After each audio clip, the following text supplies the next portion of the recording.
Numerical point of view से सबसे important चीज, और वो डिस्कस करूंगा डायरेक्शन ऑफ मैग्नेटिक फील्ड। ये मैंने कहा ये टॉपिक आपको कहाँ लगेगा, डायरेक्शन ऑफ मैग्नेटिक फील्ड इसलिए लगेगा क्योंकि आपने 3 मेन टॉपिक पढ़ दिए हैं। Biot-Savart's law, the development of magnetic field due to a current carrying conductor और एलिमेंट। उसके बाद आपने पढ़ा हुआ है करंट कैरिंग सर्कुलर लूप की वजह से मैग्नेटिक फील्ड, और उसके बाद आपने एक स्ट्रेट लाइन कंडक्टर की वजह से भी पढ़ी हुई है।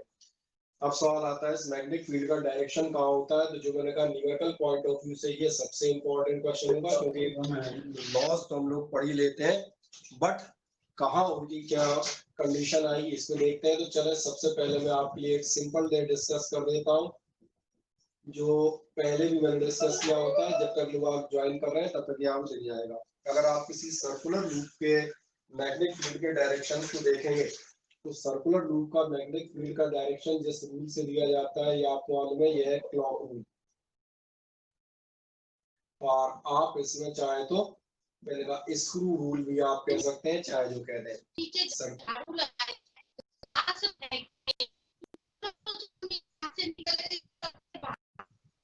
चलो अपना माइक म्यूट रखें, सारे लोग ये आग्रह करेंगे, ठीक है।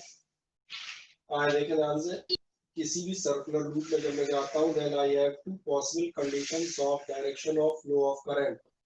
मेरे पास direction of flow of current की 2 कंडीशंस यहाँ पर निकल के आएंगी। ये देख लो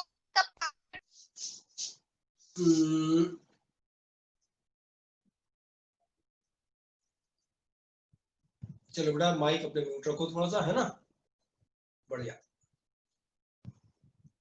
इसके बाद जाते हैं आगे।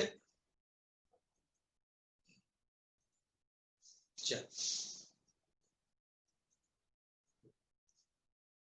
जो आपसे बात कर रहा था, मैंने कहा 2 डायरेक्शंस पॉसिबल है आपके इलेक्ट्रिक करंट के डायरेक्शन के। कौन से डायरेक्शंस पॉसिबल है? या तो आप कह सकते हैं आपका डायरेक्शन होगा क्लॉकवाइज, या फिर डायरेक्शन ऑफ फ्लो होगा आपका एंटी क्लॉकवाइज। दोनों डायरेक्शंस के फ्लो में आपको सिंपली मैंने कहा सबसे सिंपल स्क्रू रूल याद रखें, बहुत जल्दी आपको आएगा। स्क्रू रूल क्या कहता है? If the screw is rotated as per the direction of current. आप स्क्रू को कैसे रोटेट कर, नहीं नहीं, केवल आप डायरेक्शन ऑफ करंट अगर जो है उसको देखते हैं, स्क्रू को आप किसमें रोटेट करते हैं? Along the direction of current, यानी आइदर क्लॉकवाइज और एंटी क्लॉकवाइज। करंट कहाँ जा रही है? Along the screw rotation. या तो स्क्रू साथ 2 मोशन होते हैं, या तो स्क्रू रोटेट होगा या फॉरवर्ड करेगा। तो बस डायरेक्शन ऑफ रोटेशन से अगर हमने करंट ले लिया तो the direction of forwardment of screw, screw के आगे बढ़ने का डायरेक्शन आपकी होगी मैग्नेटिक फील्ड। अब अंदाज लगाएं, पेंच को अगर आप ऐसे घुमा रहे हैं तो ध्यान देखें, बोर्ड आपको समझ में आएगा, पेंच कसता जाएगा और कसता जाएगा तो आपकी मैग्नेटिक फील्ड की डायरेक्शन कहाँ होगी? जो आपसे पहले मैंने डिस्कस की थी, होगी इनवर्ड्स। और आपसे ये भी कहा था इस मैग्नेटिक फील्ड को आप जिस सिंबल से दिखाते हैं वो सिंबल होगा ये क्रॉस, ठीक। दूसरे नंबर पे आप देखें, अगर यही आपका एंटी क्लॉकवाइज आप करंट फ्लो कर रहे हैं, किसी स्क्रू को आप एंटी क्लॉकवाइज रोटेट करेंगे तो स्क्रू कहाँ आएगा? स्क्रू आ जाएगा निकलकर बाहर, यानी कि अपवर्ड। तो आप इसे आउटवर्ड कह सकते हैं, आप इसे अपवर्ड कह सकते हैं, whatever you do want to say. और इसके लिए जो हम सिंबल इस्तेमाल करते हैं वो कौन सा करते हैं? ये पहली चीज तो मैंने कहा, कभी भी किसी क्वेश्चन में अगर हम किसी सर्कुलर लूप की वजह से अगर आपको इंटेंसिटी देखने को जरूरत पड़ी तो आप यहाँ पर देख लेंगे। अब एक अगली चीज पर जाते हैं। नेक्स्ट आता है अपने पास एक स्ट्रेट लाइन कंडक्टर, और स्ट्रेट लाइन कंडक्टर की हमारे पास 3 ऑप्शन होते हैं। मैं तीनों ऑप्शंस को एक एक करके दिखाऊंगा। सबसे पहले मैं यहाँ पर बीच में आपका एक करंट कैरिंग कंडक्टर बना देता हूँ। ये आपका current carrying conductor, current flow कर रहे हो, चारों तरफ मैग्नेटिक फील्ड लाइंस आएंगी, डायरेक्शन ऑफ मैग्नेटिक फील्ड होगा, कहाँ होगा? That can be determined by 3 rules. और तीनों रूल एक एक करके ध्यान से समझे। सबसे पहला आता है वही आपका famous Maxwell's right handed screw rule. इसको इतना लिखने से काम चल जाएगा। जो आपके पास शीट है या जो आपके पास वीडियो है उसमें भी ये डिस्कस्ड है, उनको एक बार देखिएगा। इसलिए मैंने सिर्फ मैक्सवेल्स लिख के यहाँ पर बोर्ड पे छोड़ दिया है लाइव क्लास। जब आप जाएंगे Maxwell's right handed screw rule क्या कहेगा? ये आपसे कहता है imagine a right handed screw in along the axis of the wire। इस वायर के एक्सिस पर या इस वायर की जगह पर आप क्या इमेजिन करें, एक राइट हैंडेड स्क्रू इमेजिन करें। क्या है मेरी बात समझ में आई? चलो मैं 2 पॉइंट मान लेता हूँ, एक आपका पॉइंट ए, चलो ऐसे नहीं बनाऊंगी तुम, ये तुम समझोगे, ये है मेरा पॉइंट ए और ये है मेरा पॉइंट बी। इन दोनों पोजीशंस में मुझे मैग्नेटिक फील्ड का डायरेक्शन कैलकुलेट करना है। क्या करूंगा? सबसे पहला रूल, मैक्सवेल्स स्क्रू रूल आपसे क्या कह रहा है, imagine a right handed screw rule. और ये ध्यान रखिएगा आपके बोर्ड में रूल लिखने को बहुत कम, यानी सैकड़ों में से एक आध बार आए होंगे, अदरवाइज आपके न्यूमेरिकल आता है, उस बेस पे आपको मैग्नेटिक फील्ड का डायरेक्शन जरूर पता कराएगा और वहां पटक जाते हैं। यानी आपके यहाँ होगा इसका प्रैक्टिकल इस्तेमाल, not the rule but the practically, तो आपको डायरेक्शन डिटरमाइन करना है। इसलिए रटे हुए शब्दों के बजाय पहले समझने की कोशिश कीजिएगा। एक्सेस पर मैंने आपका स्क्रू इमेजिन कर लिया है, अब इस स्क्रू को ऐसे रोटेट करना है कि डायरेक्शन ऑफ करंट में आगे बढ़े। कैसे रोटेट करेंगे कि डायरेक्शन ऑफ करंट यानी ऊपर की तरफ जाए। अब मन में आराम से बोर्ड तुम्हारे सामने, और 1 सेकंड तुम इमेजिन कर लो, फिर मैं बताऊंगा। 2 ही डायरेक्शन हो सकते हैं, या तो ऐसे करोगे और या ऐसे करोगे। तो मैं इसलिए 1 सेकंड विराम देता हूं ताकि आप दिमाग लगा लें कैसा होगा, फिर मैं तो बताता ही हूँ। ठीक है, एक अंदाज रखे ना डायरेक्शन का। तो देखो ध्यान से, मैं हाथ घुमाता हूँ, देखो जरा ध्यान से। मुझे ऐसा लगता है कि हाँ, मैं ये हाथ सही घुमा रहा हूँ क्या? Yes sir. आराम से इसलिए धीरे घुमा रहा हूँ, बड़ा सर्कल बना रहा हूँ ताकि हर आदमी को क्लियर विजुअल हो। और अगर ऐसा घूम रहा है, ध्यान देखना है, इस वायर के पीछे, बोर्ड के पीछे तो हाथ ऐसा जाएगा, और जहां अपन खड़े हैं, चूंकि अपन फ्रंट पे, अपने लिए हाथ कैसा आएगा? ऐसा। और ऐसा आने का मतलब, ध्यान देखो, मैं बनाता हूँ, ये मैग्नेटिक फील्ड लाइन ऐसी आएगी, चूंकि 3 डायमेंशनल है इसलिए इमेजिन करनी पड़ेगी। ऐसी तो मैग्नेटिक लाइन हमसे बनेगी नहीं, ना हम बना सकते हैं ना तुम। इसलिए आपको ध्यान रहे ये लाइन कैसी आ रही है, ऐसी यहाँ से आके इधर गई है। इसका मतलब इस पॉइंट पर अगर आप देखेंगे तो आपकी मैग्नेटिक फील्ड है आउटवर्ड्स, दिख रही है, आउटवर्ड आ रही है। यहाँ से घूमती हुई यहाँ कहा जाएगी, यहाँ अंदर चली जाएगी, यानी यहाँ आप कह सकते हैं इनवर्ड्स। अब मुझे बताएं, किसी को रूल बिल्कुल नहीं समझ में आया हो तो मुझे बताएं, मैं एक बार रिपीट करूंगा। If there is anyone who is unable to understand this rule clearly, so I can repeat this again. Is there anyone?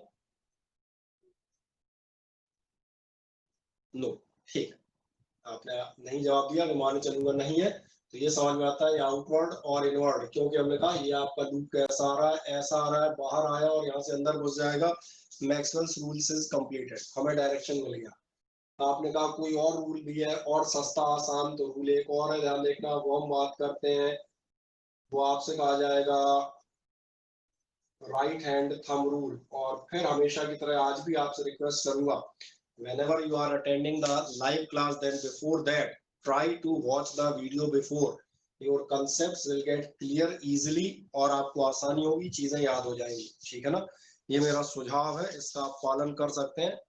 ठीक है, राइट हैंड थंब रूल आपसे एक सिंपल सी बात कहता है। राइट हैंड थंब रूल ध्यान देखना, ये कहता है hold the current carrying conductor in your right hand. ये करंट कैरिंग कंडक्टर इमेजिन करता हूँ, सबके हाथ में पेन होते हैं, तो आराम से उनका इसको होल्ड करें in your right hand. The thumb represents the direction of current. ये जो आपका थंब है ये क्या चीज बताएगा? ये बता रहा होगा डायरेक्शन ऑफ करंट। क्या ये साफ दिख रहा है? तो फिर ये जो फिंगर्स हैं, इन फिंगर्स को ध्यान से देखें, ये फिंगर्स आपकी बता रही है मैग्नेटिक फील्ड का कर्व। क्या आपको मेरा हाथ साफ नजर आ रहा है? हाँ या ना बताएं। आ रहा है? तो ध्यान देखें, अंगूठा जो है बिल्कुल करंट का डायरेक्शन बता रहा है। फिंगर्स का कर्व देखो, फिंगर इधर से उठ के इधर को आ रही है। इतना तो ये अंदाज है यार, सबने हाथ देखे हैं, पहली बार थोड़ा देख रहे हैं। और इधर से उठ के अगर इधर आ रही है, तो ये रूल भी कह रहा है कि आपकी मैग्नेटिक लाइन कहाँ है? आउट, और यहाँ कहाँ है? इन। इस रूल को मैं प्रेफर करता हूँ। ध्यान रखना, मैंने कहा 3 रूल है, आप कौन सा इस्तेमाल करेंगे डजंट मैटर। आपसे एग्जाम में कहेगा ये वायर है, ये है, अरे बाबू ये वायर है और ये है, आप इसकी मैग्नेटिक फील्ड कैलकुलेट करें, डायरेक्शन और वैल्यू। तो वैल्यू फॉर्मूले से निकल आएगी, डायरेक्शन आप कैलकुलेट करनी है। आपने कौन सा रूल मन में लगाया इससे फर्क नहीं पड़ेगा। तो फिर फर्क इससे पड़ेगा कि आपको ये रूल समझ में आया क्या? ये डायरेक्शन ऑफ करंट और ये फिंगर्स दिख रही है, फिंगर्स इधर से ऊपर आ रही हैं और इधर को नीचे जा रही हैं, तो ये रूल मुझे सूटेबल, मुझे, मैं अपना पर्सनल बता दूं, इसलिए सूट करता है कि मैं खट से कंडक्टर के अकॉर्डिंग पेन पकड़ के निकाल देता हूँ। बाकी आप इसको लगाना चाहे कोई दिक्कत नहीं, चाहे आप निकालें चाहे हम, डायरेक्शन दोनों पे एक ही आएंगे। And the last final rule is there. Final rule वो भी इसी को रिपीट करेगा। मैंने आपसे कहा 3 ऑप्शन है, कौन सा रूल आप इस्तेमाल करेंगे वो आप जाने। ये है right hand palm rule. Right hand palm rule कहता है stretch the palm of the right hand. आप राइट हैंड पाम को स्ट्रेच करें, कितना स्ट्रेच करें, थंब और फिंगर्स ये परपेंडिकुलर हो जाए। अच्छा, परपेंडिकुलर का मतलब ये नहीं है किसी का हाथ यहाँ आ रहा हो तो उसको ठोक ठोक के बोले 90 करूंगा, बोले लिखा है किताब में परपेंडिकुलर, ये परपेंडिकुलर मान लेंगे, ठीक है ना। ऐसा नहीं एक हाथ कहता है सर ऐसे मेरा परपेंडिकुलर नहीं हो रहा, 70 डिग्री हो रहा है, मैंने कहा परपेंडिकुलर, ये उसमें वो फिजिकली उनको मत बाधा बनने। मैंने कहा इनको आपने ये स्ट्रेच कर लिया। अब ध्यान देखें, थंब पिछली बार की तरह रिप्रेजेंट करेगा डायरेक्शन ऑफ करंट। अब अगर आप शीट पढ़ेंगे तो उसमें लैंग्वेज लिखा है, लिखिए the fingers point towards the point. Fingers इशारा करती हैं उस पॉइंट की तरफ जहां आपको इंटेंसिटी निकालनी है, और इंटेंसिटी होती है परपेंडिकुलर टू द पाम, इस पाम के परपेंडिकुलर। ठीक, आओ देखते हैं। ये वायर, ये डायरेक्शन ऑफ करंट, थंब, ये फिंगर किधर बता रही है, किधर निकालना चाह रहे हो, पॉइंट यानी उधर। देखो ध्यान से, पेन तुम्हें दिख रहा होगा कहाँ आ रहा है, बाहर, देख लो। ये थंब, ये फिंगर्स बता रही है उस तरफ निकाल रहे हो, ये पेन आप देखें किस तरफ इशारा कर रहा है, दिख रहा है साफ साफ, हिला दिया, ये कहाँ इशारा कर रहा है, आउटवर्ड। अब तुम कहोगे इधर करेंगे तो क्या करेंगे, कुछ नहीं, इधर का भी कर देते हैं।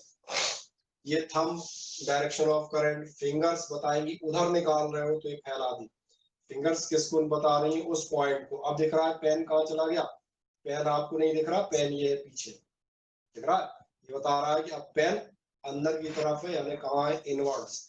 एक बार ध्यान से देखें, चाहे आप राइट हैंड स्क्रू रूल लें, चाहे आप राइट हैंड थंब रूल लें, और चाहे आप राइट हैंड पाम रूल लें, which rule you are selecting that doesn't matter.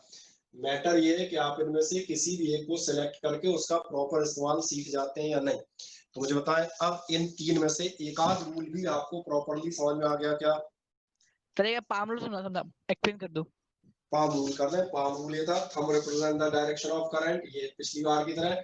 Fingers point towards the point, इसलिए पढ़ रहा हूँ, शीट में लिखा है उस पॉइंट की तरफ इशारा करती हैं।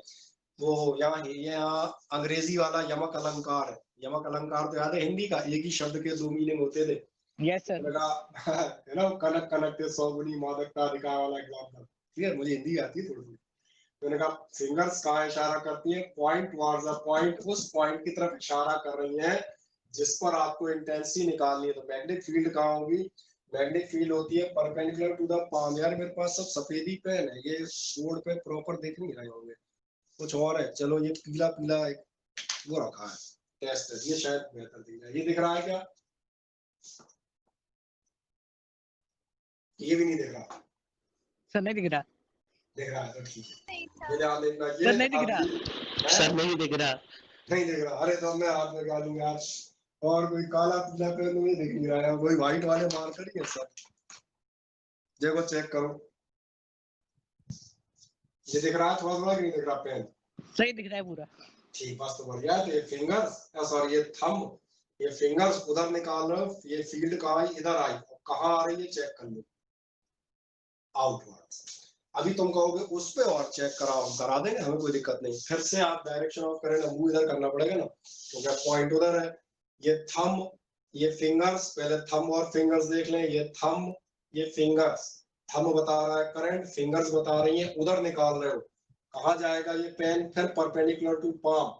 अब ध्यान देखो, पेन इधर नहीं है, पेन क्योंकि पाम उधर है तो पेन भी उधर हो गया, तो कहाँ हो गया, मतलब कोई सा भी इस्तेमाल करो।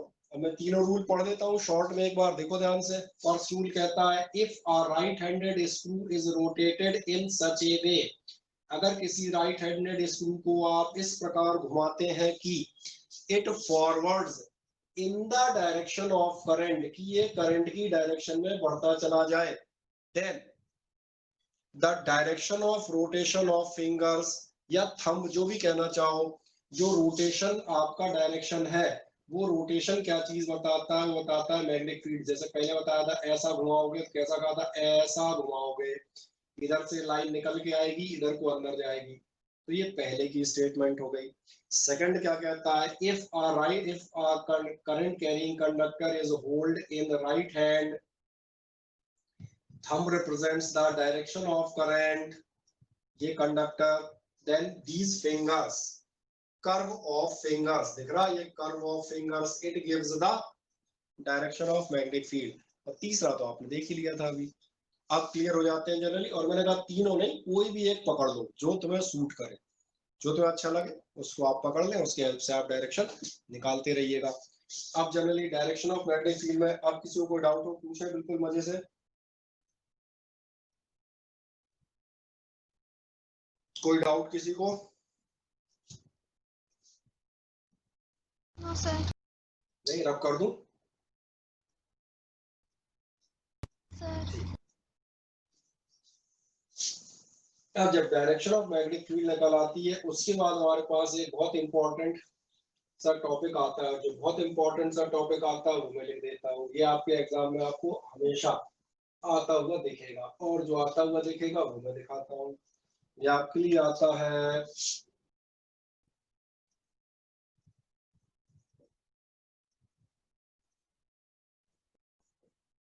एम्पियर सर्किटल लॉ या रूल, वो जो भी कहना चाहे।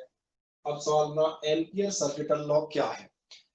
एम्पियर सर्किटल लॉ क्या है, इसको थोड़ा एक मिनट बाद समझते हैं। पहले ध्यान से इधर देखो, फिर अपन एक मैथमेटिकल लॉ है, एक बार में समझ में आ जाएगा। मान के चलो ये अपने पास कोई एक कंडक्टर है, स्ट्रेट लाइन कंडक्टर ले रहा हूँ सिंपल, जिसके बारे में आपको मालूम है। अब इस कंडक्टर की मैग्नेटिक लाइंस कैसी होंगी तो मालूम है, ऐसी सर्कल होंगी। अभी हाल एक सेकंड पहले निकाला था, ये क्या होंगे, ऐसे सर्कल इसके चारों तरफ होंगे।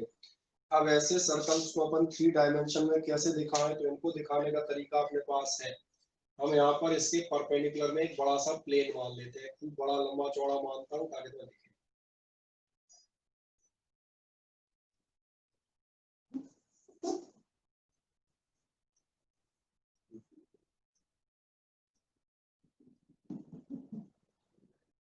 अब इस फिगर को थोड़ा देखो, थोड़ा अपने दिमाग को 3 डायमेंशनल दौड़ाओ।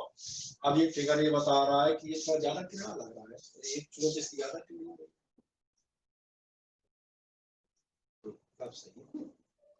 अब आपको ऐसा लगभग नजर आएगा कि एक वायर है और ये ऐसे में ये प्लेन खड़ा हुआ है, यानी हम कह सकते हैं किसी वायर पर अपन ने पेज फंसा दिया है परपेंडिकुलर टू इट। अगर आप ऐसा करते हैं तो आपको मालूम है किसी भी वायर की वजह से जो मैग्नेटिक लाइंस ऑफ फोर्स होती है वो क्या होती है, उसके चारों तरफ सर्कुलर होती है। तो एक ऐसा सर्कुलर हम कहते हैं ये मैग्नेटिक लाइन ऑफ फोर्स होगा। क्या ये साफ साफ दिख रहा है? रेड कलर कम दिखता है तो मैं उसको 2-3 बार में डार्क कर देता हूँ। अब बिल्कुल साफ नजर आना चाहिए, आई होप सो। देखा, साफ नजर आ रहा है भाई हर आदमी को? बढ़िया। अब एक काम देखें, ये जो आपका एक क्लोज लूप बना लिया आपने, ये भी आपको मालूम है इस वायर की वजह से यहाँ पर कुछ ना कुछ मैग्नेटिक फील्ड होगी। तो इस वायर का एक छोटा सा एलिमेंट लेता हूँ, और छोटा सा एलिमेंट में क्या लेता हूँ, डीएल।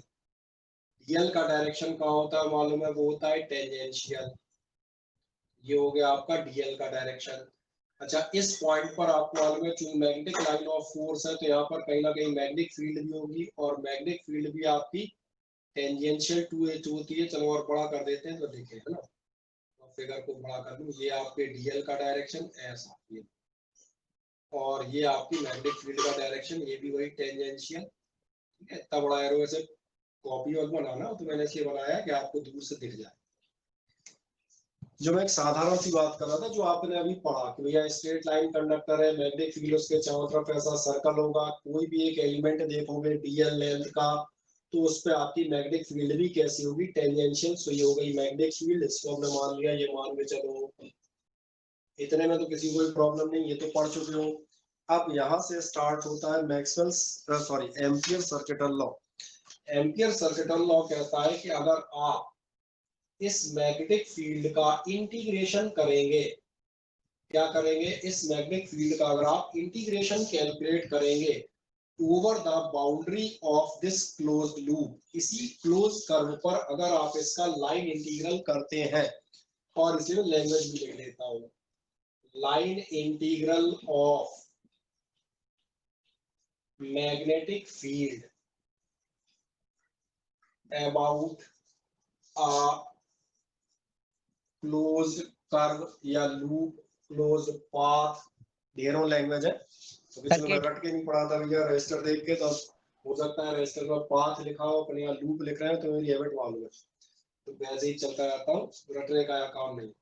जब आप क्लोज लूप या क्लोज कर्व पे लेंगे तो ये आगे कहता है in line integral of this magnetic field about a close loop is equal to, तो चलो मैं भी इज इक्वल टू ऐसे लिख देता हूँ, फिर लैंग्वेज में कौन लिखेगा, काय की इक्वल होता है, ये इक्वल टू होता है म्यू नॉट टाइम्स ऑफ आई, यानी यहाँ पर हम कहते हैं ये होता है absolute permeability times of current. अच्छा, कौन सी करंट, तो वो करंट जिसके बारे में कहा जाएगा enclosed by, linked by, associated with, number of words are there, linked with that loop या closed path। अब मेरी बात ध्यान से सुने दोबारा, वायर है, magnetic field line close curve बनाएगी, परपेंडिकुलर प्लेन में हम देख रहे हैं, किसी भी जगह आप देखेंगे मैग्नेटिक फील्ड और स्मॉल एलिमेंट मैंने शो कर दिए, किसी भी पॉइंट पर अगर आप देखेंगे तो क्या कहता है line integral of this magnetic field, actually ampere circuit law यही है, प्लेन मैथमेटिकल थ्योरम है, क्या कहेगी line integral of magnetic field कहां पर, क्लोज कर्व पर, about a close curve is always equal to कितना, एब्सोल्यूट परमिएबिलिटी टाइम्स, जिन्हें ये नहीं समझ में आए उनको ऐसा कर देता हूं, टाइम्स ऑफ, वैसे ऐसा लिखते नहीं है, चलो समझाने के लिए, एब्सोल्यूट परमिएबिलिटी टाइम्स किसके, ऑफ करंट, कौन सी करंट, तो किस करंट की हम बात कर रहे हैं, समझ में आ रही है, जो करंट उस लूप से लिंक है, यानी अड़ोसियों पड़ोसियों और शहर भर की करंट्स मत लेना, कौन सी करंट लोगे, जो उस क्लोज कर्व पर है। पहली बात तो समझ में आती है, लूप की लैंग्वेज समझ में आ जाती है, लूप सॉरी लॉ की लैंग्वेज समझ में आती है, ये बस ये है लॉ, और ये तो केवल मैंने उसको लैंग्वेज में लिख दिया है। कोई कहता है what is ampere circuital law, this is ampere circuital law, इस मैग्नेटिक फील्ड के और करंट के बीच में ये रिलेशन होगा। अब सवाल आता है हम कैसे मान लें, ये होगा, मान लें, हम प्रूव करेंगे, आए देखते हैं। आपको एक चीज मालूम है, स्ट्रेट लाइन कंडक्टर आप लिए हुए हैं, स्ट्रेट लाइन कंडक्टर लिए हैं, चलो मैं डिस्टेंस मान लेता हूँ, ये डिस्टेंस मैंने मान लिया कितना है, 5, ये डिस्टेंस में मान लेता हूँ, चलो तुमने डी माना है, मैं डी मान लेता हूँ, या आर मान लेना चाहे डी। अगर डी डिस्टेंस देखोगे तो तुम्हें एक चीज मालूम है, आपको मालूम है magnetic field due to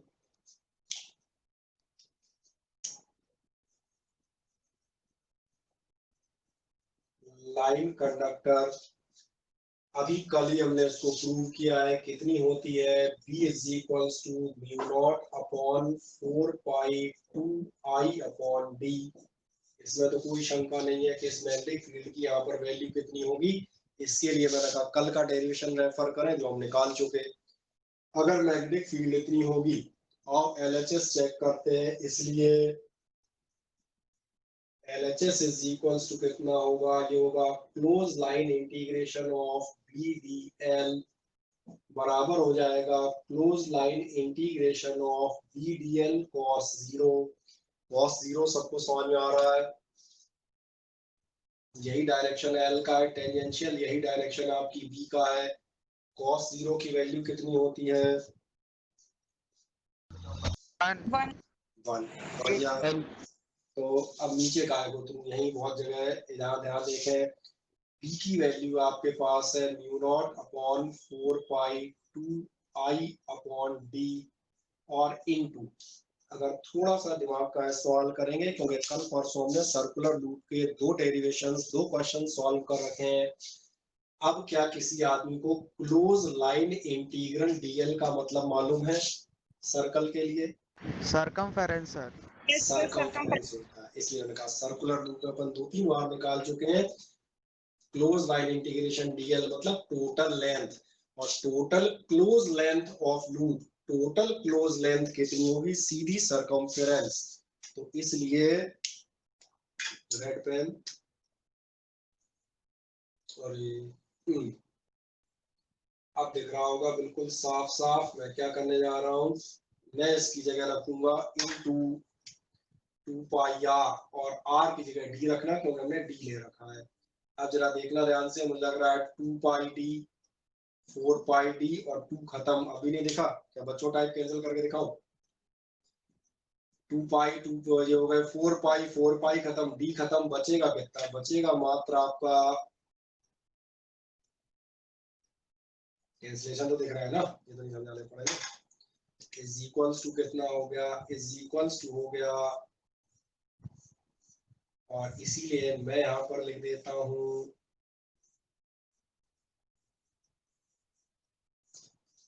prove हो गया, एक लाइन में खत्म।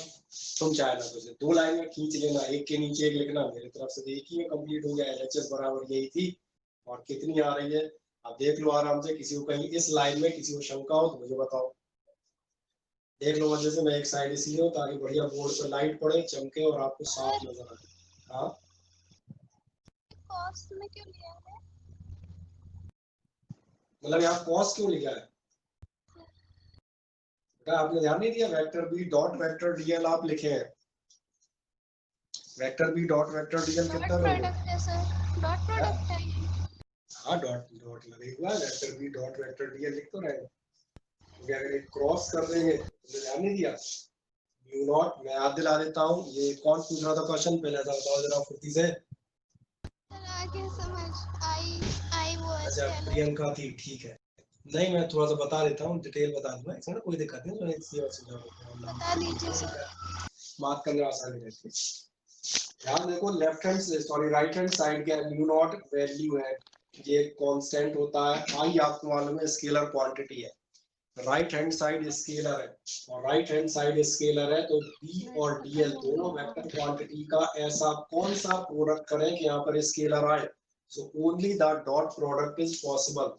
आप क्रॉस प्रोडक्ट का इस्तेमाल करेंगे जहां पर अगर यहाँ कोई इस वेक्टर आती, चूंकि स्केलर है तो बिल्कुल कंफर्म है। ये मैंने इसलिए समझाया ताकि कभी किसी बुक में किसी जगह मिसप्रिंट हो, या मान लो चलो मैं ही पढ़ा रहा हूँ और मैं भी पढ़ाते समय हजारों गलतियां करता हूँ, सही बताऊं मैं भी आदमी भैया ही माने चलता हूँ, तो कई बार कहीं का कुछ कॉलेज लिख जाता हूँ और बच्चे तुम देखना फट बताते हैं गलत लिख दिया।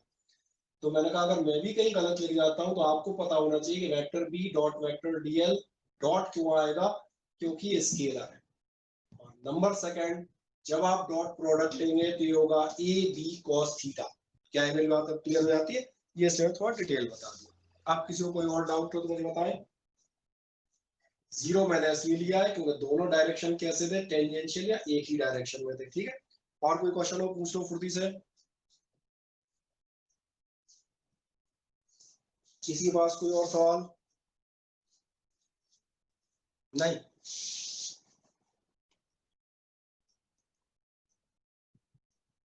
चलो काफी श्री तुम्हें समझ में आ रही है सारी चीजें, नहीं आ रही?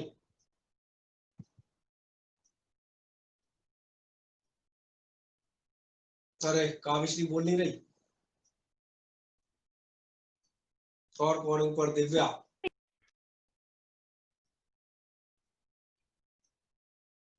दिव्या यस सर आ रहा है। आ रहा है, ठीक है बढ़िया। चले और कौन नीचे, कुशाल शर्मा, कुसुम, कुसुम बताएं।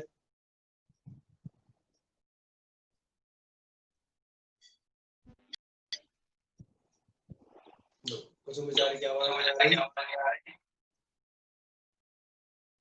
चलो इनका सब ये कर पा रहे। चलो श्वेता, आप आज क्लास अटेंड करिए, अच्छी बात है। समझ में आ रहा है श्वेता? यस सर आ रहा है। चलो ठीक है बढ़िया, करते रहे। और पिछले महीने का वीडियोस है कुछ नहीं ऐप पे डले हुए, उनको भी आप देख लिया करें क्लास अटेंड करने से पहले, ठीक है। वो सिस्टम याद रखिएगा, हो जाएगा आराम से। आज अभी एम्पियर्स लॉ आपको समझ में आ जाता है, तो एम्पियर्स सर्किट लॉ समझने के बाद एक छोटी सी बात याद रखिएगा, वो शीट में आपको मिल जाएगी, उसमें आप बताएंगे this law is valid for steady currents only.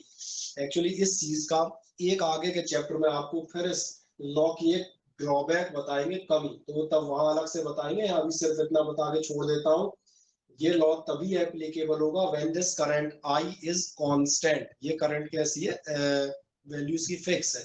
अगर ये वेरिएबल करंट होगी, बदलेगी, तो इस लॉ में गड़बड़ हो जाती है। उस गड़बड़ को हम आगे जाके डिस्प्लेसमेंट करंट के नाम से एक नेक्स्ट चैप्टर में डिस्कस भी करेंगे। दूसरा एक महान बात और बता दूं, यहाँ पे जो लोग पढ़ रहे हैं उनको, अभी जो हम पढ़ा रहे हैं ये ध्यान रखिएगा, आपका इस साल सीबीएसई बोर्ड से कुछ सिलेबस कट हुआ है, ये सबको मालूम है ना भाई कि नहीं मालूम? Yes sir. ठीक है, यस सर मालूम है। हाँ, लेकिन इस बार हम अभी जो पढ़ा रहे हैं ये ध्यान रखिएगा, मैं टोटल कंप्लीट पढ़ा रहा हूँ, और टोटल कंप्लीट पढ़ाने वालों को दोनों बातें बता देता हूँ। ये कंप्लीट क्यों पढ़ा रहा हूँ, जो कारण बता देता हूँ।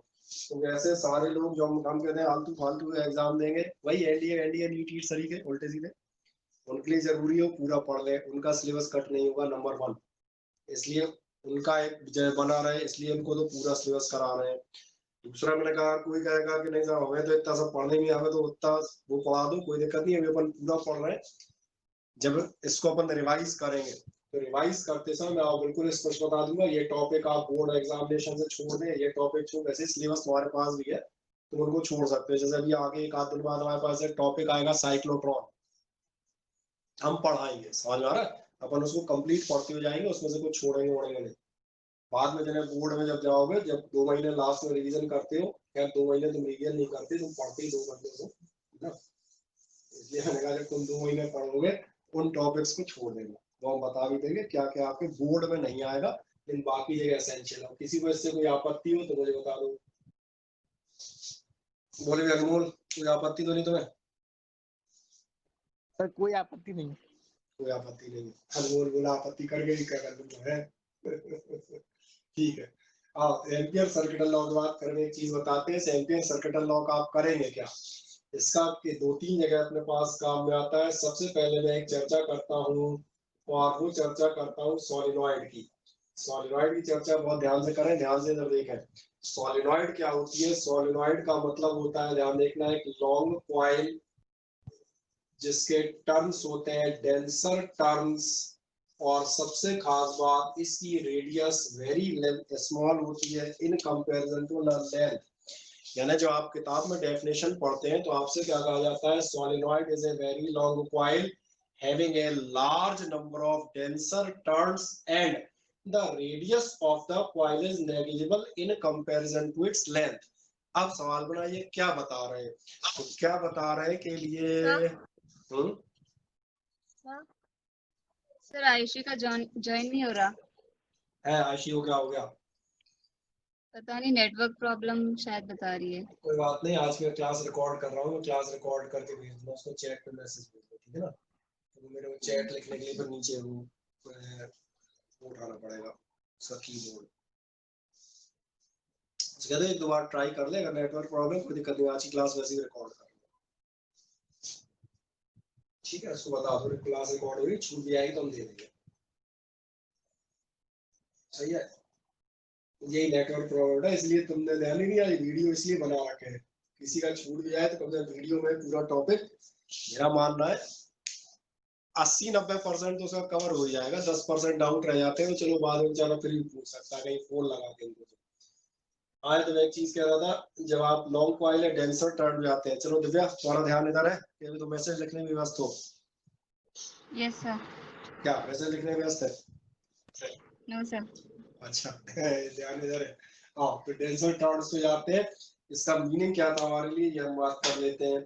इसका मीनिंग हमारे लिए ध्यान से देखना कि आप स्प्रिंग देखें, स्प्रिंग जो मैंने कहा एक पेन में जो स्प्रिंग डली होती है ये होती है, गिने चुने 4-6 टर्न, बीच में बहुत गैप होता है।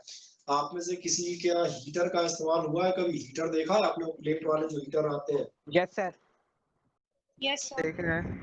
देखें, जिन्होंने वो नहीं देखे हो वो बता रहे, रूम हीटर देखे होंगे, रूम हीटर में 2 कॉइल डली रहे, मतलब डले रहते हैं। कभी उनको ध्यान से देखोगे तो समझ में आएगा, हीटर की कॉइल सोलिनॉइड होती है। हीटर की कॉइल को सोलिनॉइड क्यों कह रहा हूँ, टर्न तुम गिन ही नहीं सकते, इनफाइनाइट ही मानेंगे। दूसरा ध्यान देखना, इतने क्लोज होते हैं कि हीटर की coil as a solid cylinder नजर आती है। और तीसरी बात, लेंथ, उसके कंपैरिजन में उसका डायमीटर कैसा हो जाता है, नेग्लिजिबली स्मॉल। अब सॉलिनॉइड का मतलब समझ में आ गया होगा। सॉलिनॉइड से रिलेटेड पहली चीज जो मैं आपको बताऊंगा, जो आपकी शीट में एक फिगर बना हुआ है, वो बताता है कि आपकी सॉलिनॉइड ऐसी होती है। तो ध्यान रखना, ये फिगर जो है एक्चुअली में प्रैक्टिकली गलत है, क्योंकि सॉलिनॉइड के टर्म्स के बीच में इतना गैप कहीं नहीं होता। पर अगर मैं इसको ऐसा बनाऊंगा, अब समझ ये में क्या नहीं बना, आएगा। ये ना हमें समझ में आएगा ना तुम्हें समझ में आएगा, तुम भी सोचोगे जी अच्छी चले कर। ठीक है, इसलिए प्रैक्टिकल नहीं है, थियोरेटिकल फिगर है। दूसरा ध्यान देखना, इसमें जो आपकी फील्ड लाइंस होती है वो याद रखिएगा, फील्ड लाइंस आपकी लगभग पैरेलल होती है।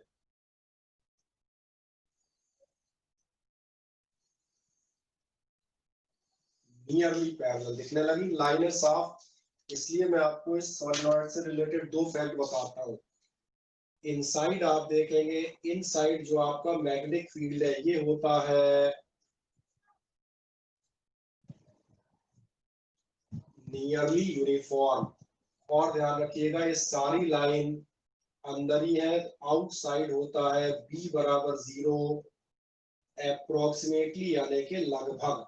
तो प्रैक्टिकली 0 होता है, नेगुलर होता है तो हम 0 ही मानेंगे। क्या समझ में आता है, अंदर पैरेलल लाइन बता रही है कि आपकी मैग्नेटिक फील्ड कैसी है, लगभग लगभग यूनिफॉर्म, और बाहर कैसी है, नेग्लिजिबल, यानी कि लगभग लगभग 0। दो फैक्ट ये याद रखेंगे। दूसरी बात बताता हूं, अब हमारी इच्छा ये है कि इस सॉलिनॉइड के अंदर इस किसी पॉइंट पर हम ये देखें मैग्नेटिक फील्ड कितनी है। तो कैसे पता लगाएंगे कितनी है, इसके लिए हमें लगेगा एम्पियर सर्किटल लॉ। अब एम्पियर सर्किटल लॉ का इस्तेमाल हम कैसे करेंगे ये भी बता देता हूँ।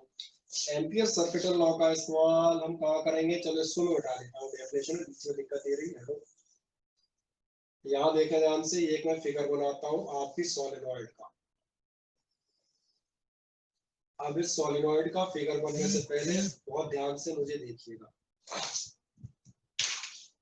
सॉलिनॉइड में क्या हो गए, नंबर ऑफ टर्न्स हो गए। मैं आपको 4 नंबर ऑफ टर्न्स में दिखाता हूँ। ये मेरा हाथ नजर आ रहा है, आपकी सॉलिनॉइड जो है ऐसी बनी होगी, ऐसी बनी होगी ना, 4 वायर ये ऐसी। अब अगर आपको इसके अंदर झांकना है तो आप क्या करेंगे, इसका एक सेक्शन काटेंगे। जो आप सेक्शन काटेंगे तो ध्यान देखें, जब आप ये आधी सॉलिनॉइड काट के अलग करेंगे, ध्यान रखना प्रैक्टिकल नहीं काट रहे, सेक्शनल फिगर देख रहे हैं, क्या आप समझ में आता है, आपको इन 4 तारों के 4 पॉइंट नजर आएंगे गोल गोल से। कितनों को मेरी बात समझ में आती है और नहीं आती है, बताओ जरा। Yes sir. सर आ रही है। Yes, sir. फिर भी मैं एक बार रिपीट कर देता हूँ, बहुत ध्यान से। सर आगे सॉलिनॉइड का मतलब क्या होगा, ऐसी सॉलिनॉइड, ये 4 टर्न वाली सॉलिनॉइड, मेरा हाथ दिख रहा है ना, 4 मैंने उंगलियां दूर दूर कर दी ताकि तुम गिन सको।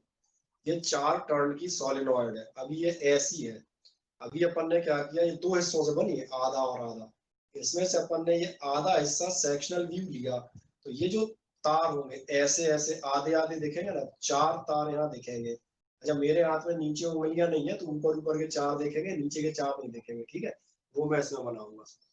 जब ऐसा देखोगे तो क्या होगा, इस सॉलिनॉइड में ध्यान देखना, ऐसे में जो तार आ रहे हैं वो आपको यहाँ पर पॉइंट्स के फॉर्म में दिखेंगे।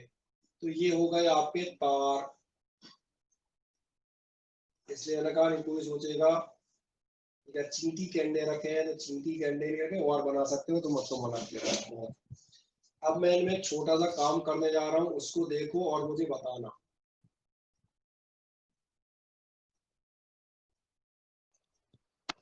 तो डायरेक्शन। हाँ जरा बताओ ये क्या है। Magnetic. डायरेक्शन। डायरेक्शन है। डायरेक्शन सही कह रहे हो। या तार जब ऐसा होगा तो ध्यान नहीं दिया, तार इधर से ऊपर आएगा, सॉलिनॉइड का आधा कट कर लिया ना, इधर से आके इधर से नीचे भी तो घुसेगा। यही तो बता रहा है, ये ऊपर आ रहे हैं यहाँ से और वही तार नीचे जा रहे हैं। बाकी तो बनाते रहना मजे से, ठीक है। और जो बात कर रहा था, इस किसी पॉइंट पर मैं इंटेंसिटी निकालूंगा, ये है पॉइंट पी। इस पर इंटेंसिटी निकालने के लिए आगे बहुत ध्यान से मैं इस्तेमाल करूंगा ampere circuital law. Ampere circuital law लगता है किसी क्लोज लूप के लिए। तो मैं क्या करूंगा, मैं करूंगा इमेजिन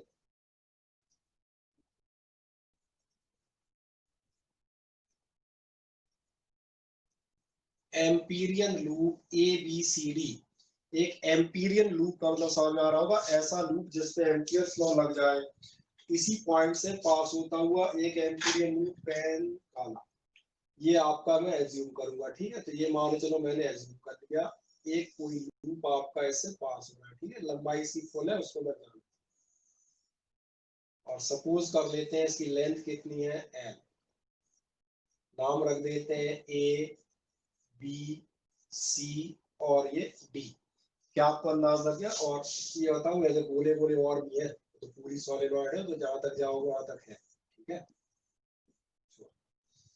मैंने कहा मेरे को जिस पॉइंट पे चर्चा करनी थी उस पॉइंट पर मैंने क्लोज लूप अपने मन में मान लिया, एल लेंथ का पूरा स्क्वायर लूप मानूंगा। तो मैं यहाँ पे थोड़ा रेक्टेंगुलर इसलिए दिख रहा है क्योंकि मैंने उसमें क्या किया, बड़ा बनाने का कोशिश की ताकि आप बिल्कुल साफ समझ आए। अब जैसे ही आपने क्लोज लूप इस पॉइंट पर मान लिया, इस लूप के लिए क्या होना चाहिए, इस लूप के लिए आपका एम्पियर्स लॉ लगना चाहिए।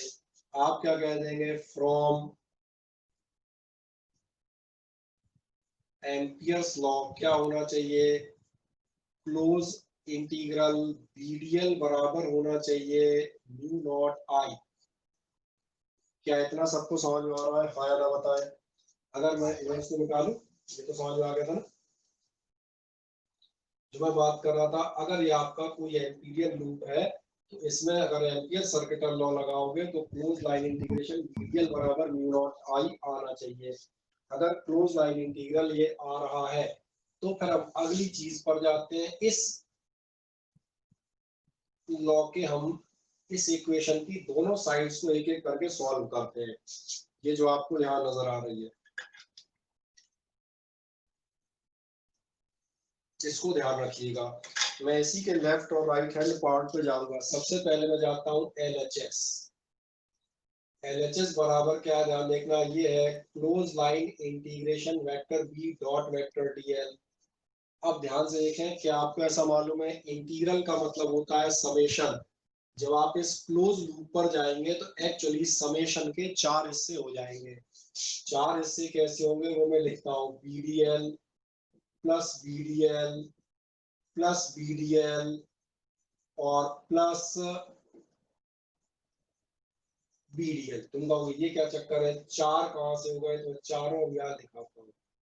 जब आप क्लोज बाउंड्री पर है, पूरे लूप की परिक्रमा कर रहे हैं, तो 4 हिस्से इसलिए हो जाएंगे, एक लाइन इंटीग्रेशन इस साइड पर, दूसरा इस साइड पर, तीसरा इस पर और चौथा इस पर। यानी जब हमें दिखाएंगे तो हमें लिखना पड़ेगा लाइन इंटीग्रल ए से लेके बी तक, बी से लेके सी तक, सी से लेके डी तक और डी से लेकर ए तक। अब किसी को कोई कष्ट हो यहाँ पर तो मुझे बताओ, देखें किसी को कोई डाउट, कोई भयानक तकलीफ। सर हाँ बोले। सर ये जो loop A B C D है ना सर, वो सर्कुलर लूप को रेक्टेंगल के फॉर्म में रिप्रेजेंट किया है। नहीं, सर्कुलर को कहाँ लूप है, लूप है क्लोज लूप, चाहे जैसा कर ले, सर्कुलर बनाया रेक्ट। जब आप स्ट्रेट लाइन कंडक्टर ले रहे थे, स्ट्रेट लाइन में दिक्कत थी, मैग्नेटिक लाइंस सर्कुलर थी, किसी और में किसी और शेप में हो सकती है, तो जिस शेप में होगी। यहाँ आपने ध्यान नहीं दिया, यहाँ पर आपकी मैग्नेटिक फील्ड कैसी थी, पैरेलल लाइंस थी, इसलिए मैंने पैरेलल लाइंस का एक पार्ट छाटा है, तो मैंने क्या किया है, एक क्लोज लूप किया। क्लोज लूप तो आप किसी भी शेप में उठा सकते हैं, any shape, rectangular, circular, triangle etcetera, सही है ना। Yes sir. क्लोज पाथ, क्योंकि हमने जो लॉ लिया था वो किसी भी क्लोज पाथ पे है ना, उसको इससे मतलब नहीं है आप क्या ले रहे हो, एनी क्लोज लूप की बात करेगा, जिस शेप का आप जहां लेना चाहें सूटेगा। अब हमने जो रेक्टेंगल लिया है इसमें 4 हो जाएंगे, A B B C C D D. अब इसमें ध्यान से देखो, अब मुझे देखते रहना, मैं अभी एक लाइन लिखता हूँ इंपॉर्टेंट सी, मैं लिखता हूँ but integration of BDL B2C, और एक मजेदार बात है, इंटीग्रेशन ऑफ BDL D2A, ये दोनों बराबर होंगे। आप पूछेंगे बराबर कितने होंगे, मैं बताता हूँ, ये बराबर होंगे BDL cos 90। कारण समझ में आ रहा होगा, क्योंकि Yes, आपने sir. कहा था मैग्नेटिक फील्ड कहा थी, मैग्नेटिक फील्ड मैंने कहा था एक्स में लाइंस होती हैं। चलो मैं मैग्नेटिक फील्ड लाल कलर से दिखा देता हूँ, सोलेनॉइड के अंदर मैग्नेटिक फील्ड कैसी होती है, अभी थोड़ी देर पहले बता रहे थे, एक्सिस पर होती है लाइंस, तो ये है मैग्नेटिक फील्ड। ये लूप आप ध्यान देखो, ये और ये साइड 90 पर है, इसका मतलब इनका टोटल हो जाएगा, नहीं आया समझ में, cos 90 जीरो होती है ना भैया। अब अगला देखें, एक और देख लेता हूं, and integration of CD BDL, ये भी बराबर जीरो होगा। आप कहेंगे ये कहां से बराबर, ये जीरो हो गया, तो पैरेलल था, पैरेलल सॉलिड के बाहर का है। हाँ अभी मैं कह रहा था ना, ये आउटसाइड है, इसलिए आउटसाइड आपकी कितनी हो जाएगी, एग्जैक्ट जीरो। जब तीनों जीरो हो गए, एक और बचा, तीन एक चौथा और बच रहा है, चलो इसको भी निकाल लें, फिर आप मजे करेंगे। चौथा कौन सा होगा, लास्ट ए बी बच रहा है, तो ए से लेके बी तक वेक्टर BDL जब देखोगे, ये बराबर कितना होगा, ये होगा इंटीग्रेशन BDL cos जीरो। तो ये पैरेलल है, ए बी वाली लाइन ऐसा कर दिया है, और ये लाइन, ये दोनों कैसी है, पैरेलल cos जीरो। तो मालूम है ये b cos 01 integration dl, a से b तक इंटीग्रेशन जो dl आएगा, ये लेंथ आएगी l, और जैसे ही आया तो इसका मतलब हमें पूरी वैल्यू मिल गई। हम क्या लिखेंगे, hence close line integration vector d dot vector dl, इसलिए ना चारों इससे अलग अलग समझा दिए, डायरेक्ट वैल्यू नहीं रखी। Close line integration vector BDL बराबर ये था, इसमें से आप देखना पहले हिस्से की वैल्यू ये आई है BL, BC की वैल्यू आई है 0, आपके इसके CD की वैल्यू आई है 0, और आई है DA की वैल्यू 0। तो इतना सब क्या लिखना था, सीधा बता देते, BL होगी खत्म, ये लेफ्ट हैंड साइड निकल आई। ये मान लो इक्वेशन नंबर कुछ भी वैल्यू नंबर हमारी A होगी। अब ऐसे राइट हैंड साइड चेक कर ले, राइट हैंड साइड क्या है, mu not I. Right hand side पर जब जाओगे, यहाँ लिख दूं, दिखता रहेगा, इस राइट हैंड साइड में म्यू नॉट तो कांस्टेंट है, उसका तो कोई मतलब नहीं है। राइट हैंड साइड में लिखा म्यू नॉट क्या है, वो एक प्लेन कांस्टेंट है, केवल आई की चर्चा करेंगे। आई क्या था ये मैं याद दिलाता हूँ, आई थी लूप से एसोसिएटेड या लिंक्ड करंट। मैंने कहा था पड़ोसियों की मत लेना, केवल कौन सी लोगे जो लूप के अंदर है। अब एक बड़ी मजेदार बात हो जाएगी, अगर आप इसमें जाते हैं तो आपका ध्यान जाएगा, इस वायर में भी करंट आई, इसमें भी करंट आई, इसमें भी करंट आई, इसमें भी करंट आई, तो टोटल हो जाएगी NI। अभी सुविधा के लिए कह रहा हूँ, NI मतलब जितने नंबर ऑफ टर्न्स होंगे उतनी करंट हो जाएगी। एक लूप में आई तो दो में दो आई, तीन आई, 4 5 6 7 एंड सो ऑन। तो सवाल है इतने लूप में नंबर ऑफ टर्न्स कितने हैं, नंबर ऑफ टर्न्स कितने हैं, हम एक सिंपल सा काम कर सकते हैं, हम मान सकते हैं let number of turns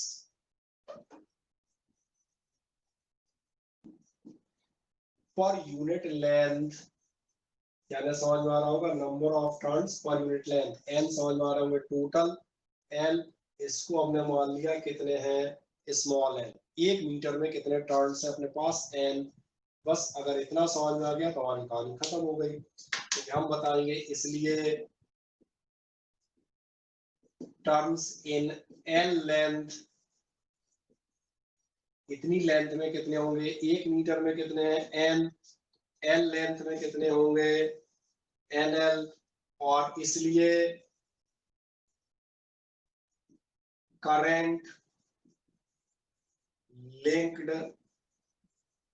with loop, क्या ये समझ में आता है, ये हो जाएगी NLI। ये कितनों को समझ में आया मुझे बताएं, नहीं समझ में आया तो मैं फिर से रिपीट करूंगा, देखो आराम से। समझ में आ रहा है, नहीं आ रहा है, ऐसा बताएं। सर एक बार फिर से रिपीट कर दीजिए, स्क्रीन क्लियर नहीं आ रही। कोई बात नहीं, मैं एक बार ये राइट हैंड साइड देखना, मैंने माना यहाँ तो समझ में आ रहा है, हर लूप में करंट आई आएगी, एक में आई है, दूसरे में 2 आई, 3 आई, 4 आई, एंड सो ऑन हो जाएंगे। अगर ऐसा हो रहा है तो आप क्या करेंगे, let number of turns per unit length, per unit length के नंबर ऑफ टर्न हमने कितने माने, n/l, यही होते हैं n/l, total number of turns, total length. ये मैंने सपोज कर लिया n है, जो भी पर यूनिट में लेंथ में 10 हो 20 हो, अगर 1 मीटर लेंथ में n मान रहे हो तो n लेंथ में कितने होंगे, n लेंथ में आपके पास हो जाएंगे nl, और इसलिए current linked with this loop कितनी होगी, इतने number of turns into current, 2i 4i, तो अब हम कितनी कह देंगे nli। अब क्लियर हो जाता है ये। और जैसे ये वैल्यू हमारी निकली, वैसे ही ध्यान से देखो हमारी दोनों वैल्यूज निकल आई हैं। लेफ्ट हैंड साइड की वैल्यू ये रही, राइट हैंड साइड की वैल्यू ये रही, और एक छोटा सा काम करेंगे बस आखिरी का, हैंस फ्रॉम ए कुछ नहीं है, एम्पियर सर्किटल लॉ था। एम्पियर सर्किटल लॉ में दोनों लेफ्ट और राइट हैंड साइड की वैल्यू रखते हैं। लेफ्ट हैंड साइड की वैल्यू है VL और राइट हैंड साइड की वैल्यू है म्यू नॉट I, का मतलब L से L खत्म, तुम्हारा B निकल तो आया, B बराबर कितना हो जाएगा, mu naught N I। That's all. आप किसी को कोई दिक्कत हो तो मुझे बताओ, कोई समस्या हो तो एक बार देख लें और उसको मुझे पूछ लें, बताएं।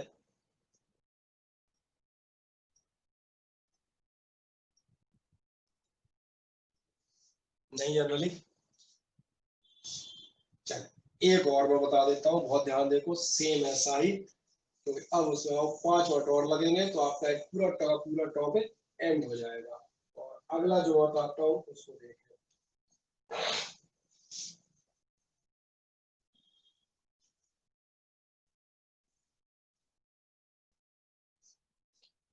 अगला जो आप ले लेते हैं वो हम ले लेते हैं एक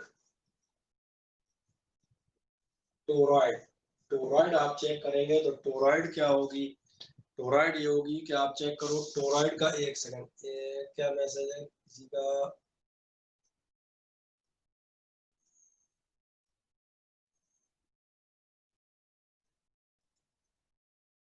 चलो अनमोल सिंह बता रहे हैं आधा ज्ञान सेहत के लिए हानिकारक है? चलो और कुछ, ठीक। हाँ एक सेकंड में जो बात कर रहा हमने कहा टोरॉइड, टोरॉइड कुछ नहीं होती, सॉलिनॉइड में आपसे करता है, आपको हीटर की कॉइल मालूम है, हीटर की कॉइल को एक काम करें, हीटर की कॉइल को ऐसे माला सलीका जोड़ दें, हीटर की कॉइल को अगर माला सलीका जोड़ दोगे टोरॉइड हो जाएगी। टोरॉइड का मतलब ही होता है ring shape solenoid. Ring shape solenoid में फिगर बना देता हूँ, ये ऐसी होगी।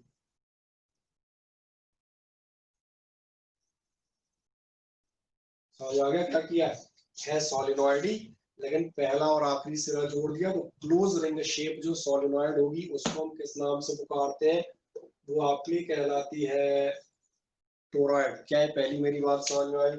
आप देखो ध्यान से, टोरॉइड के केस में हम क्या करेंगे, बहुत ध्यान से देखें, ये मैं थोड़ा और बड़ा बनाता हूँ इसको, देखा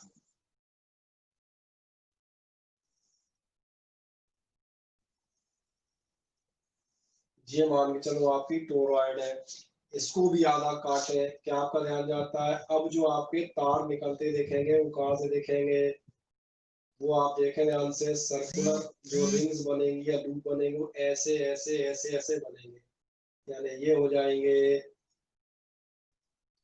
एक साइड के केवल बना देता हूँ, इतने से काम चल जाएगा। एक साइड के जो हमने बना दिए, इनसे आप देख रहा हूँ पूरे में आप घर पे बनाना, इनमें भी वही होगा, एक साइड से लूप बाहर आएगा यानी कि डॉट डॉट डॉट, और एक साइड से आपके तार अंदर घुसेंगे यानी कि क्रॉस क्रॉस क्रॉस। अब मुझे बताएं विनय सिंह है कि भाग गए, विनय प्रताप सिंह उपस्थित है नहीं है, विनय सिंह है, चलो बढ़िया। तुम ध्यान से इधर देखना, देखो देखो इधर ध्यान देखना, तुम्हारी एक समस्या इसलिए नाम लिया, तुमने एक चीज पूछ रहे थे ना, वो एक क्लियर हो जाएगी, देखो ध्यान से। ये मैं पूरा फिगर नहीं बना, बाकी तो समझ में आ रहा है, ऐसे टुक टुक टुक टुक अपन और बोले बना लेंगे, तो ऐसे ऐसे ऐसे लूप गए हुए।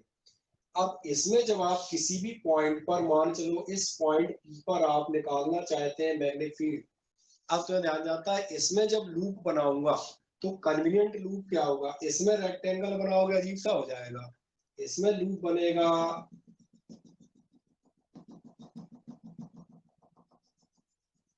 नहीं आया समझ में?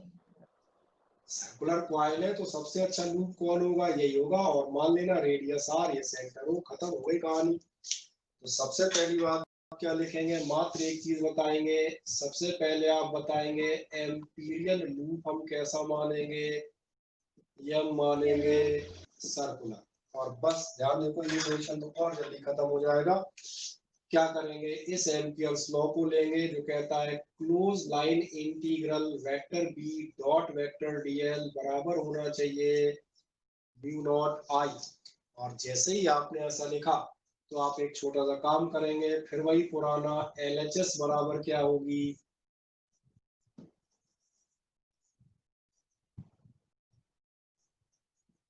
ये हो जाएगी आपके लिए, चलो एक पहले ऐसा कर देता हूँ, B D L cos zero. आप कहेंगे ये मैंने क्यों लिया, ये भी मैं दिखा देता हूँ। इस पॉइंट पे आप किसी भी पॉइंट पे अगर देखेंगे आपका ध्यान जाएगा इस लूप का टेंजेंट ये होगा, और इस यहाँ आपकी मैग्नेटिक फील्ड भी कैसी होगी? वो भी वही टेंजेंशियल Axial। होगी। इसका मतलब ध्यान देखो, थोड़ा और बड़े मजबूत एरो कर दूं ताकि तो देखें दोनों यहाँ पे टेंजेंशियल जा रहे हैं। तो cos जीरो मतलब कितना होगा? ध्यान देखो b। और फिर एक सवाल पूछूंगा, क्लोज लाइन इंटीग्रेशन डीएल कितना होगा?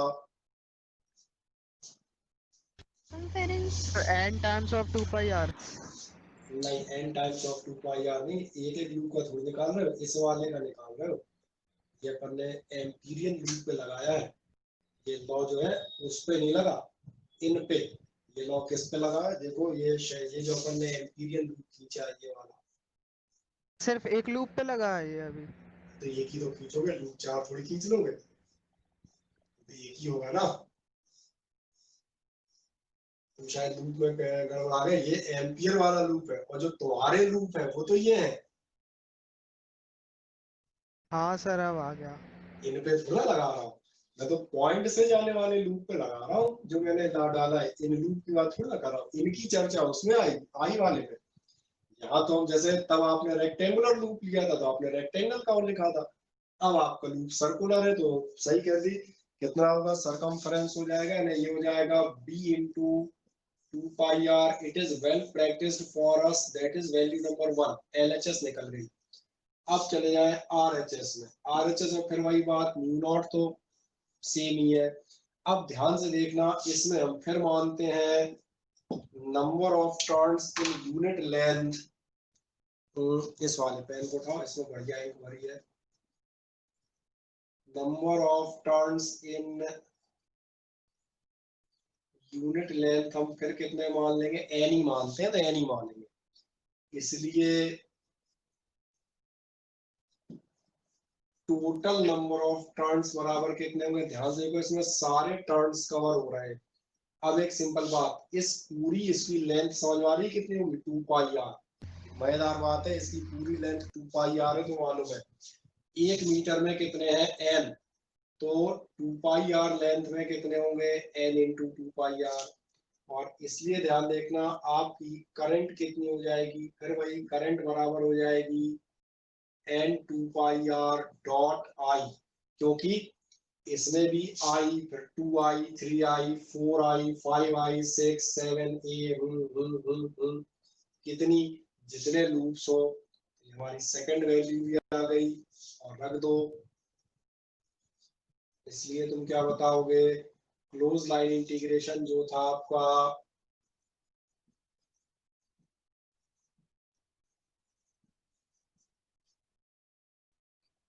फिर आपको क्या मिलेगा? छूट गया क्या? अच्छा म्यू नॉट छूट गया बेचारा, म्यू नॉट और आई। इसलिए आपका b बराबर कितना हो जाएगा?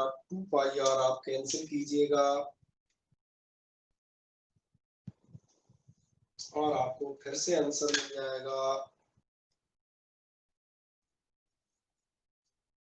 क्या ये समझ में आता है, हाँ या ना? अब मैं तो एक मजेदार बात बताता हूँ, तुमने पूरी मेहनत फालतू में की। अगर कायदे से देखा जाए, फिजिक्स से पॉइंट ऑफ व्यू से, क्यों मेहनत फालतू में की?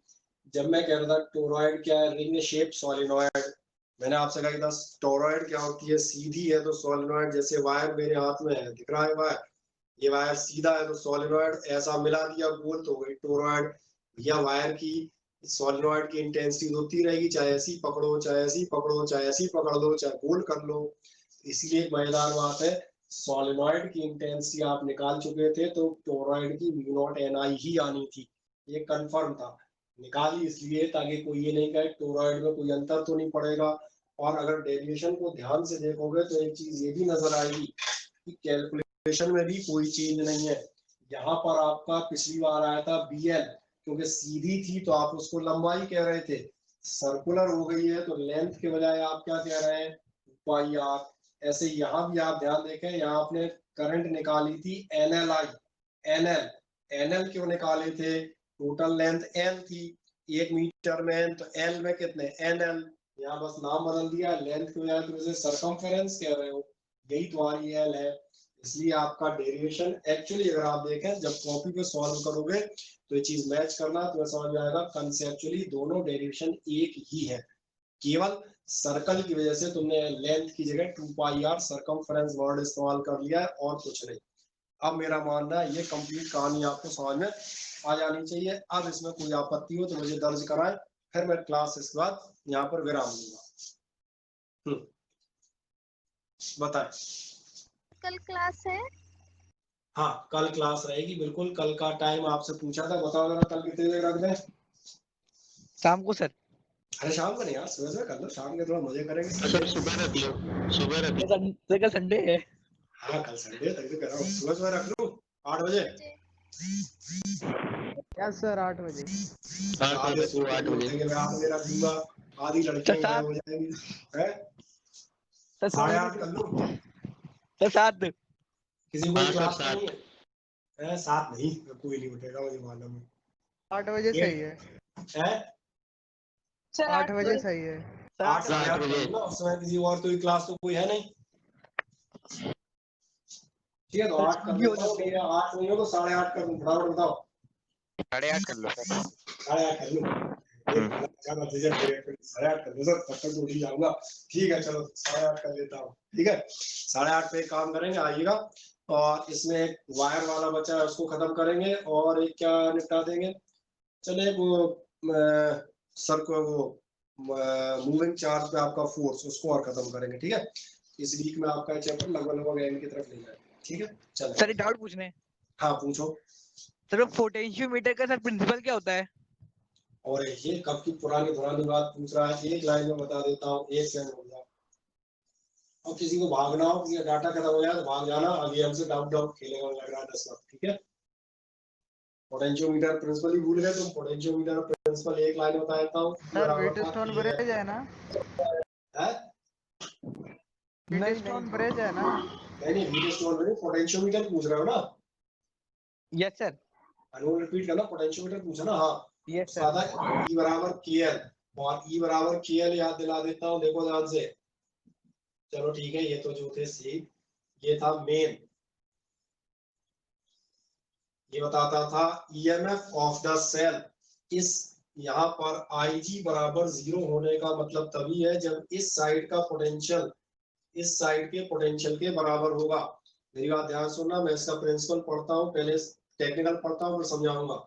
ये कहता है the EMF of the experimental cell must be just equal to the potential difference developed within the equilibrium length of the potentiometer wire. I am repeating, in a state of equilibrium or in null deflection condition, when there is no current through the galvanometer, in that condition, जब फिर से repeat करूं, null deflection, जब no current is flowing through the galvanometer, क्या कहेगा? EMF of the cell is just equal to the potential difference developed produced in the equilibrium length of potentiometer wire. Simply ये हो गई, क्योंकि IG 0 है तो left और राइट के पोटेंशियल बराबर होने चाहिए। इसका मतलब EMF E बराबर KL, K याद दिला देता हूँ, K होता था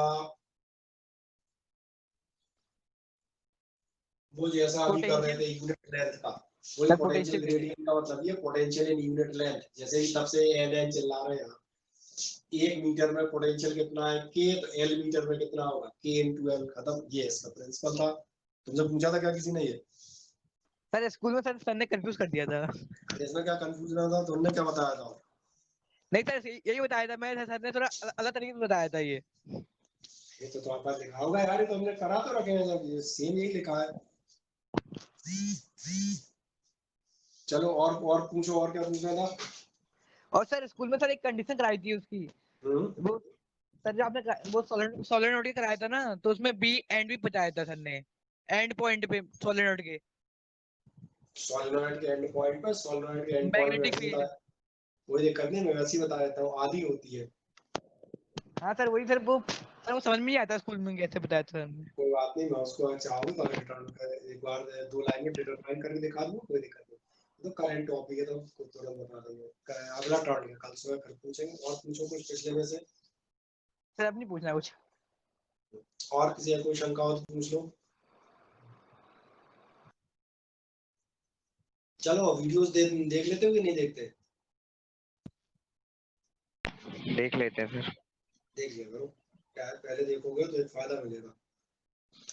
अगर आप वीडियो देख के क्लास बैठ रहे हैं तो मैंने कहा उससे बेनिफिट यही है कि आपको एकदम से आप सारी चीजें रिपीटेटिव और याद होने टाइप हो जाए। यहाँ तो ये यहाँ पढ़ते पढ़ते तो ऐसा ही कर सकते हो कि अगर पहले से वीडियो देखा है, ग्राफ कॉपी रख ली, खट खट खट खट डिराइव भी कर सकते हो, साथ में प्रैक्टिस भी की जाती है। क्या है देखो, हर चीज के अपने डिफेक्ट होते हैं और अपने फायदे होते हैं, तो ये तो अपने ऊपर रहता है अपन फायदे कितने ज्यादा निकाल सकते हैं, आपकी उस पर डिपेंड करेगा। ठीक है ना, मेंटेलिटी मैक्सिमम बेनिफिट आप अपनी क्लासेस से निकाल सकते हो। और थोड़ा सा ध्यान रखो क्या करना है, कुछ नहीं बोले यार भाई पढ़ाएंगे जो वीडियो पढ़ा रहे थे लाइव ग्राफ कॉपी ले बैठा हूँ, ये करते आ रहा है, मैं इनसे पहले करता जाता हूँ, क्या चेक करते आओ, होता जाएगा, हो सकता है बहुत बढ़िया प्रैक्टिस हो जाओ। सही है, चलो तो विराम ले लें हम यहाँ पर। और किसी का कोई डाउट, किसी को कोई शंका वाल को? और अर्पित शर्मा तुम बहुत दिन बाद दिखे हो यार, क्या बात है? सर लाइव आज ही आया हूँ, मतलब मैं वीडियोस वगैरह देख लेता था सर, लेकिन वीडियो देख क्लास देख के का। काम है। अरे नहीं बेटा, लाइव क्लास में क्यों नहीं आ रहे? हाँ सर, अब लाइव रेगुलर हूँ। हाँ, लाइव का अपना मजा है, वीडियो का अपना मजा है। वीडियो तो सेफ्टी कवच है, वीडियो तो इसलिए डाले हैं, मैं तो बिल्कुल साफ बताता हूँ। अभी इस समय अपने पास अटेंडेंस है 11, और जब मैंने स्टार्टिंग किया था तब थी 18 या 19 अभी, और टोटल बैच में अपने 28 लोग हैं। समझ आ रहा होगा, 18 में भी 10, जैसे मुझे आज दिख रहा है इस लिस्ट में नम्रता शर्मा नहीं है, मुझे वैसे ही दिख गया है, खुशी सिंगर नहीं है। इसका मतलब क्या है कि 10 तो पहले ही गायब हो चुके हैं, हो सकता है उन्होंने स्कूली क्लासों में डाटा का आटा कर दिया हो। और अभी भी 18 में से आप देखो 11 बच रहे हैं, मतलब 6 से 7 लोग बीच क्लास में छोड़ के उन्हें भागना पड़ा। इसलिए वीडियोस डाल रहा हूँ, तो उनको भी आपको देखना है। और लाइव क्लास इसलिए लेनी है, जैसे अभी अनमोल पूछ रहे थे कुछ, ये हम बता दें, कुछ और आपको डाउट हम क्लियर कर दें, दोनों का लाभ उठाइए। इसलिए डुअल सिस्टम रखा है। ज्यादातर जैसे लोग आपने देखा है, या तो कुछ लोग अकेले वीडियो लेक्चर्स पे चल रहे हैं, कुछ अकेले लाइव पे चल रहे हैं, दोनों हमने इसलिए रखे हैं, that's why you should get the maximum possible benefit of the classes. ठीक है ना, मेरी तरफ से। फिर आप लाभ लेंगे नहीं लेंगे वो आपके ऊपर, कोशिश करेंगे आप ज्वाइन करें। ठीक है ना, किसी डाटा नहीं हो कुछ नहीं हो तो आप अलग है, कोई दिक्कत नहीं। चलो मिलते हैं कल सुबह, ठीक है। शुभ रात्रि सभी को। Thank you sir, good night sir. Good night sir. Thank you, sir. Good night.